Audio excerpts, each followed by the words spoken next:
Tere, mina olen Ingrid Maadvere ja näitan, kuidas otsida oma erinevatele projektidele muusikat, mille autorid siis lubavad seda kasutada. Et teatavasti ükskõik missugust muusikat ma ei tohi kasutada, aga on väga palju keskkondi, kus ma saan leida. Ja ma olen teile siis valinud välja 3 keskkonda. Esimene on siis Dig CC Mixter.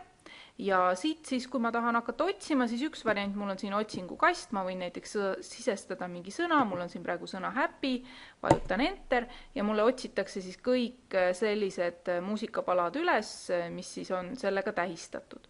Ja kui ma nüüd hakkan midagi kuulama, siis sinine nupp tähendab kuulamist. Nii, ja kui mulle see meeldib, siis see oranž pilvekese märk võimaldab mul alla laadida. Et mul avatakse selline väike aknakene ja alla laadimiseks siis näidatakse mulle ka litsentsi, et ma peaksin kindlasti viitama autorile, ütlema, kelle muusika see on. Näiteks ma panen oma video lõppu selle ja nüüd siis sellel sinisel nupul teen parema hiireklõpsu ja save link as salvesta nimega ja saan siis salvestada sinna, kus mul parasjagu minu need asjad on. Nii, ma panen praegu cancel, close ja kus ma siis näen üldse, et kes on autor. Et nüüd, kui ma näiteks selle nime peale lähen, siis mul näitab kohe ära, et vot see autor on siis Keytronic, tema tahab, et teda nimetatakse nii et ma peaksin siis seal kõige kusagil ütlema, et ma kasutasin tema muusikat.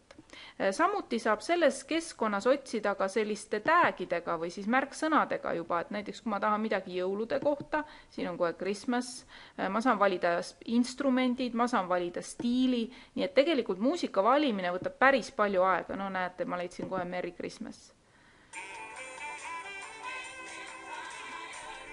Kuulan jälle ära ja siis klõpsan pilvekese peale. Nii, teine keskkond, Free Music Archive, on siis ka selline, kust on võimalik väga erinevalt otsida. Et ma paneme jälle siia üles, näiteks ma panen jälle seal happy, sõna happy, otsin üles ja nüüd on siis jälle võimalus, et ma kõigepealt saan muidugi pean kuulama, et kas mulle see sobib.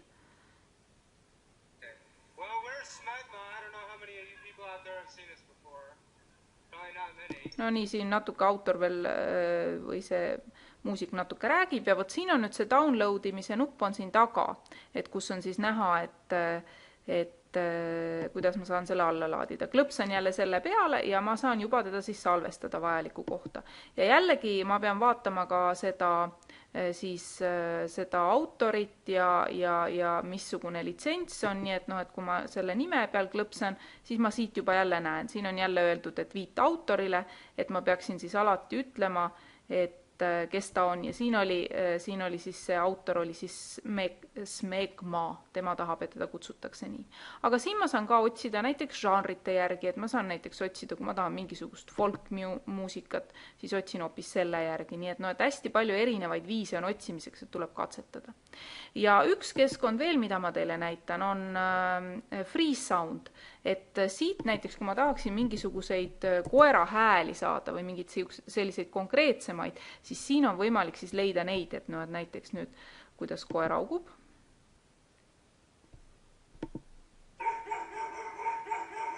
Nii, ja ma saan siis selle alla laadida. Neid on muidugi ka lihtsam võib-olla ise luua, aga teinekord on neid vaja. Selle keskkonnal on ainult üks probleem, et kui ma siit midagi tahan alla laadida, siis ma pean endale konto tegema. Nii et võimalus siis on, et kas teen konto või palun, et õpetaja minu jaoks just selle alla laeks. Kuidas siis ma viitan sellele, kui ma muusikat olen kasutanud? Et mul on siin üks näide. Et näiteks mul on siis filmi lõpus, kus mul tiitrid jooksevad, seal on siis muusika ja nüüd siis Snowflake oli minul siis autor, pealkiri sellel muusikapalal oli siis Holiday Funky Blues, siis ma panin litsentsi, CC by NC, see oli siis litsents, mida me seal vaatasime ja sulgudesse ma panin veel keskkonna ka, et kuna filmi lõpus ei saa neid klikitavaid keskkondi teha, siis ma lihtsalt kirjutasin lühidalt välja digccmixter.org, et viitamisel on alati hästi oluline see, et kes tahab, saab selle muusika juurde tagasi minna ja praegusel hetkel, kui mina nüüd tahaks näha täpselt, et mis muusika see oli, siis ma suudan selle leida, et kuigi mul siin ühtegi linki ei ole. Nii et alati öelge siis ära autor, pealkiri, ilus oleks öelda ka ära litsents ja kus te selle muusika võtsite. Nii et tegelikult see muusika otsimine üldse keeruline ei ole.